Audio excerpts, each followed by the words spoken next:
Hi friends, நம்ம இப்போ வீட்லேயே ஹெல்த்தியான முறையில் எப்படி சிக்கன் ஃப்ரைட் ரைஸ் செய்யலான்றத பார்க்க போகிறோம். அதுக்கு ஃபஸ்ட்டு ஒரு 1/4 கிலோ சிக்கனை ஒரு கடாயில் தண்ணி ஊற்றி 2 பச்சை மிளகா கட் பண்ணி போட்டு நல்லா வேக வச்சு ஒரு சைடு எடுத்து வச்சுக்கோங்க. அதே கடாயில் 2 ஸ்பூன் எண்ணெய் ஊற்றி ஒரு பெரிய சைஸ் ஆனியனை ஸ்லைஸ் பண்ணி போட்டு அதில் ஒரு பச்சை மிளகாவையும் கட் பண்ணி போட்டுட்டு நல்லா சாட்டே பண்ணிக்கோங்க. அதுக்கப்புறம் உங்களுக்கு தேவையான வெஜிடபிள்ஸ் ஆட் பண்ணிக்கலாம்.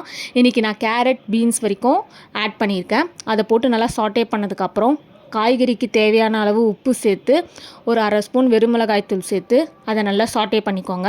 அதனால் சாட்டே ஆனதுக்கப்புறம் சிக்கன் போட்டுட்டு ஒரு நிமிஷம் கொஞ்சம் வதக்குனதுக்கப்புறம் அது ஒரு ஓரமாக தள்ளி வச்சுட்டு அதே கடாயில் 2 ஸ்பூன் எண்ணெய் ஊற்றி 3 முட்டையை உடச்சி ஊற்றிக்கோங்க.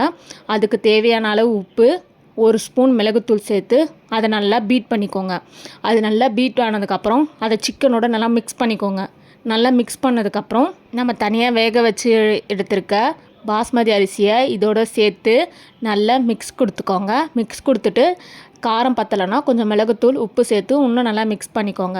அவ்வளோதான் ஃப்ரெண்ட்ஸ், வீட்டிலே ஒரு ஈஸியான முறையில் நம்ம சிக்கன் ஃப்ரைட் ரைஸ் செஞ்சிட்டோம். இந்த மாதிரி ரெசிபீஸ் வேணும்னா எங்கள் சேனலை சப்ஸ்கிரைப் பண்ணிக்கோங்க ஃப்ரெண்ட்ஸ்.